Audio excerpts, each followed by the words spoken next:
Is it possible for the value of Ethereum to pass the value of Bitcoin and become the #1 cryptocurrency? That's what we're discussing today, and I'm going to explain to you why it is certainly a possibility.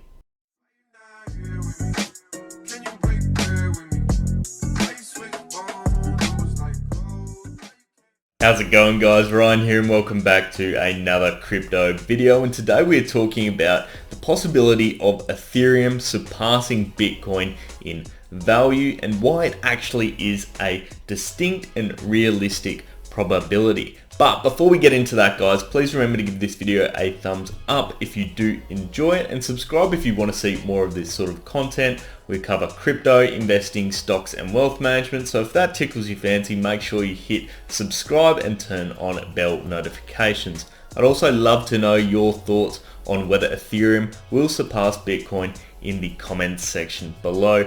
But without further ado, let's get straight into today's video.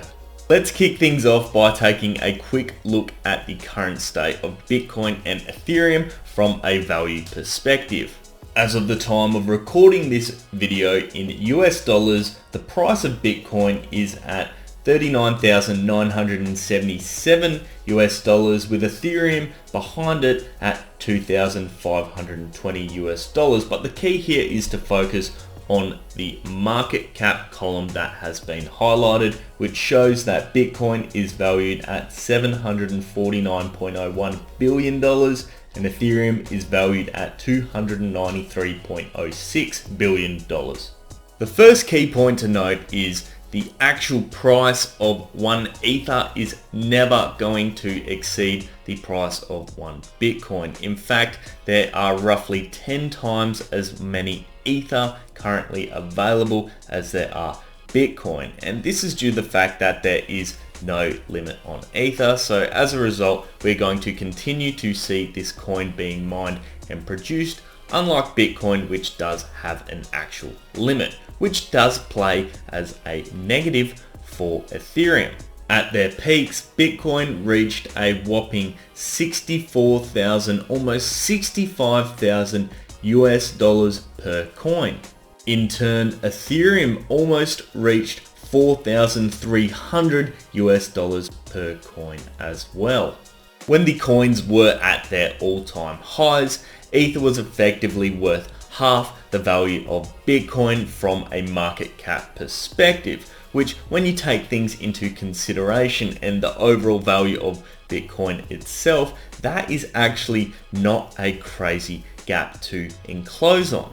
Now that you understand the current situation and where each coin is currently sitting, let's talk about a few of the fundamentals behind Bitcoin and Ethereum as coins, their structure, how they operate, and the differences between the two that give them each their own unique value. Starting with Bitcoin, Bitcoin was effectively the first iteration of cryptocurrencies, and it basically is a pure store of value. It's treated much like an asset, and people invest their fiat or other coins into it because it is a good asset that appreciates in value over time. It can also be used in some forms as a currency itself in order to buy and sell various products. Ethereum, on the other hand, is more than just a simple asset. Whilst it still can provide the same functionality as Bitcoin, it provides a lot more. And the key here is smart contracts. And that effectively means that there are programs that run within the Ethereum blockchain that execute automatically when various conditions are met. It also allows people to host DeFi projects, and DeFi basically stands for decentralized finance. And that means smart contracts basically allow the developers to create advanced functionality rather than simply sending and receiving the cryptocurrency, much like you do with Bitcoin. It can be a lot more than a simple store of value. A fantastic example of this is through the use of NFTs, known as non-fungible tokens. The example you're seeing on your screen right now is called CryptoPunks, and effectively it is digital artwork, and through the blockchain it is absolutely unique. You cannot duplicate the original copy, and this is something that allows the blockchain of Ethereum to provide more value. This is an example of a DeFi app that has allowed the developers to get on board, create different types of products through leveraging the abilities of the Ethereum blockchain. The beauty of these DeFi apps is that they are growing constantly, not only in popularity, but also in functionality and the vast array of DeFi apps that are now available through the Ethereum blockchain. This alone adds significantly more value to Ether than Bitcoin currently has in its current state of simply being an asset in the form of a cryptocurrency that can be sent and received and appreciate or depreciate in value. Further to this, the functionality of Ethereum is going to be changing in Ethereum 2.0. Currently, the way Ethereum and Bitcoin operate is through a proof of work model. With Ethereum 2.0, the Ethereum blockchain will operate under a proof of stake model. So let's have a look and let's compare the differences between the two right now. This is a fantastic image which articulates the three key differences between proof of work versus proof of stake. With proof of work, effectively we have Bitcoin mining machines. So these are computers which are effectively using their computational power in order to mine Bitcoin and Ethereum at this current point in time. The more computers you have, the more coins you can mine as you are rewarded from using more capacity. Whereas if we look at the proof of stake concept, instead of using computational power, it's based on the stake in the network. So how many Ether do you hold will depend on your stake in the network and the validating capacity that you have as a holder. So fundamentally, that then eliminates the issue of having your rich versus poor people scenario where the rich are always going to win due to the fact that they have way more money to spend on computers. Secondly, we look at the mining methodology. With the Bitcoin and Ethereum mines currently, the miners receive block rewards to solve a cryptographic puzzle, whereas in the proof of stake mechanism, they're receiving transaction fees as opposed to rewards from the block themselves. This is a fundamental difference between the two. And the third point all comes down to risk, and that is with a proof of work methodology, hackers would require 51% of the network to basically lead an attack on it. That means if they have 51% of the computational power, they will have control over the blockchain network, effectively meaning it is not decentralized. When we look at the proof of stake methodology, they would literally need to hold 51% of the coins on the network. And this is, as the image states, almost impossible. And that's why Ethereum is moving to this proof of stake concept, because it further decentralizes Ether and the Ethereum blockchain as opposed to where it's currently sitting now under the proof of work module.